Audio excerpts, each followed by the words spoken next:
Pemidang Sarjan B. Dato' Awang Raweng Siti Berita Pengenyau cukup besar bagi rakyat Bumi Kenyalang, Ngau Malaysia. Seberapa niang kala nerima Midul Panglima Bintang Setia Sarawak PS Ngau Midul Jasa Malaysia PJM terjadi kelai ngenang budia lebuh beramu nyawa ngetan ke pengelikun menua. Niang ti berumur 91 tahun dari Nangas Kerang Kelili Sulai ketika sakit tuai berumah anaknya Panggau Awang Raweng di Suriaman Maya Lemai hari 5. Niang begas mina siko iajak kala nerima Middle George Cross mai 20 November 1951, penguda kala Belaban ngawuruang 50 ikut komunis di Johor mayanya.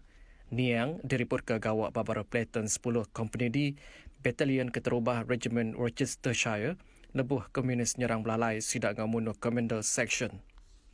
Dalam penusannya, Niang Awang angkat serta nyelamat ke siko Raban sidak ti bakal, ianya Private G. Hughes tajak yampu napik bakal lebuh diserang. Niang mainnya subah diriput ke genggam Siti Bom Jari nyeliah ke komunis nyerang penduduk sidak sebelum munsuan nyurut ke diri arindornya 40 minit udahnya. Kotan Sri James Jemun Masing, Niang patut diberi basa ke penudi nitiah ke cara ngubur negeri Ngau Soldado. I'm very pleased saya gembira kerana dapat the state government recognized him and put him on state funeral. Itu yang bagus. Saya tak kenal dia tapi saya kenal dia kira 10 tahun sudah lalu. Masa tu dia mau pergi ke London to attend the Queen's birthday. So all the George Cross, the recipient, selalu datang every 2 years pergi ke London.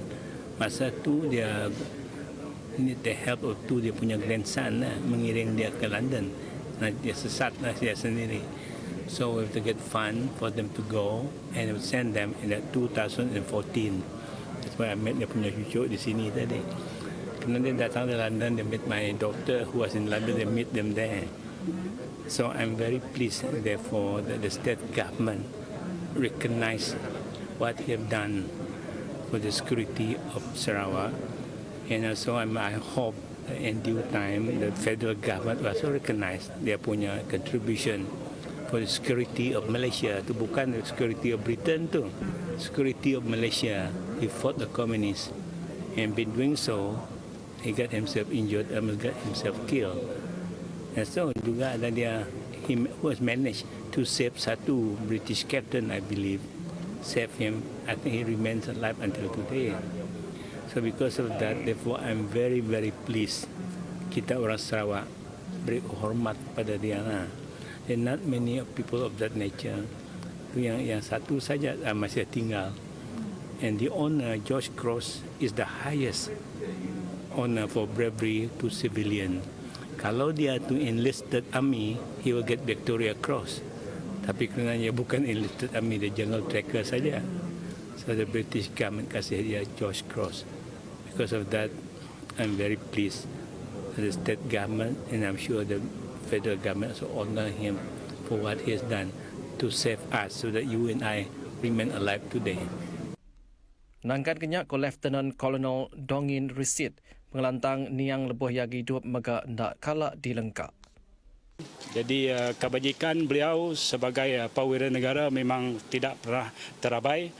Dari segi perumahan, kerajaan buat rumah untuk dia dan semua medical, peralatan pesakit yang diperlu oleh beliau memang diberi secara percuma oleh kerajaan negeri ataupun kerajaan pusat melalui Jabatan Hal Ehwal Veteran.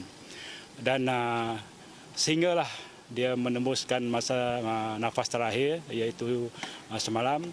Dan kita terus maklum kepada kajian negeri dan kajian negeri memberi penghormatan di peringkat negeri. Itu penghormatan yang tertinggi bagi seorang pahlawan negara.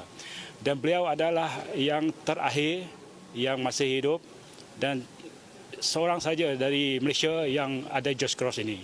So ini kira penutup kedai lah untuk bujang berani dari Malaysia, amnya dan juga khasnya dari negeri Sarawak. Bagi maling Awang Raweng 72 tahun ngarap ke Balau Cok Yaulian itih ke bekau singkang niangnya tinyengkom semua budi ngau penyulut ti udah dicapai niang Awang.